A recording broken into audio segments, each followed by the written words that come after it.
Hey guys, how we doing? Let's talk about dog nutrition. So this can apply to dogs, cats, pretty much any animal. It can apply to your kids, I guess, too. But I'm going to specifically talk about dogs because that's kind of what I've had a lot of questions about lately. A lot of people have been reaching out with questions about nutrition and what I feed my dogs, what they should feed their dogs. So let's kind of dive into that. First of all, there is no one particular brand of dog food that I swear by. There's just not. There's probably, I would say, probably 5 different brands of dog food that, if money were not an option, there would probably be 5 that I would recommend, just because they've had the most testing done, I feel like, and have had the least amount of recalls, and comeback is the best. But I'm not even going to say what those are. If you really want me to, I'll do another video on that. But for all intents and purposes today, we're just going to talk about kind of how to make your decision on what to feed. So probably the baseline thing that I tell everybody is, first of all, when you're trying to decide on what to feed your dog, just educate yourself. Like, teach yourself a lot about how to read nutrition labels, what they mean, because there's all kinds of jargon, nonsense words and labels. Like chicken meal, chicken byproducts, like, understand what that means. Like, what exactly is that stuff? What does it mean when different dry kibble talks about the amount of moisture in dry kibble? Like, just educate yourself on what all that stuff means. Educate yourself on how to read their food labels, just like anything else.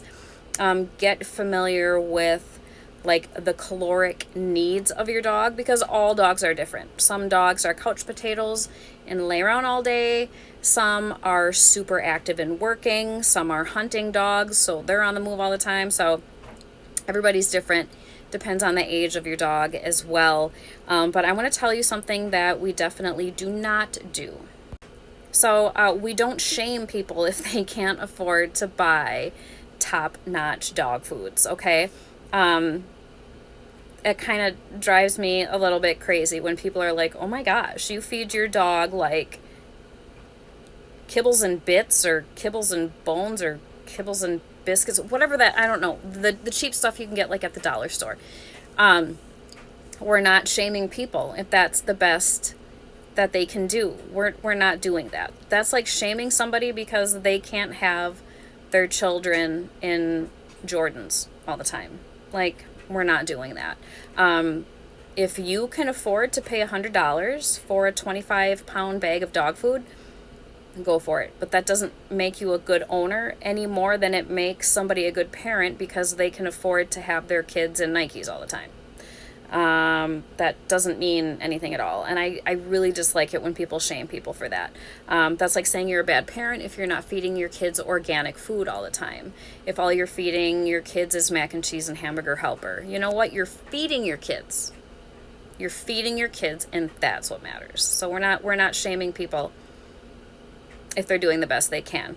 An example I like to use is, like, let's say the family dog is Benji, and Benji's been with this family for, however many years, and all of a sudden mom or dad loses their job, and now Benji can't afford to have Science Diet or Eukanuba anymore. He now can only afford to have Purina, bottom of the barrel, original Purina. That's it. Does that mean that they should take Benji to the shelter? No, that doesn't mean that at all. That means Benji now is stepping down some pay grades, and he's going to get some cheap ghetto food. And you know what? He'll probably like that even more because it's just how it is. So, yeah, we're not judging people. So I recommend people, after you've educated yourself and you can understand how to read labels, nutrition labels, and what they mean, then take a look at what food is out there and what you can afford. And then feed the best food that you can afford to feed. Do do the best you can with that. And that is just fine, and that's okay. And again, look at your nutritional needs. I have one house dog that all he does is bark too much and hold my couch down. That's all he does, and loves my daughter, and she loves him, and he's crazy, and I think he's going to live forever and probably never die. He doesn't eat a lot of food. He doesn't, because he's a biggie who doesn't do anything anyway. On the other side of that, I have my Anatolian Shepherd dogs that run like little maniacs all the time. So they need a really high protein, low fat diet. So that's what they're on. And that's what they do the best with. And then, as far as raw, that's really a big opinion kind of thing. And I'll never tell people you have to feed raw or you have to feed dry kibble. I'll give my opinion on it. I will say hands down, raw feeding is the way to go. If you can do it, I say that's amazing. Of course, that's the closest to what Mother Nature intended. Dogs are carnivores. That's what they're meant to be able to eat. And I can speak from years of experience on many different dogs that they just do better on raw.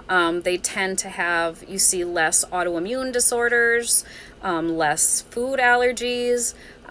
They just look better, they seem to feel better, and they seem to be healthier on raw. So if it's something that's feasible for you, heck yeah, man, I say do it. Do it.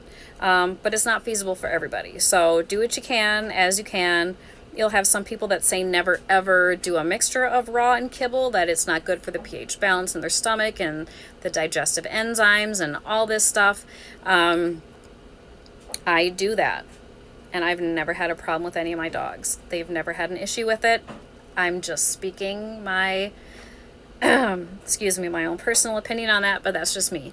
But I will say, do a lot of research, talk to vets, talk to nutritionists, and talk to as many people as you can, because you're going to get a lot of different opinions.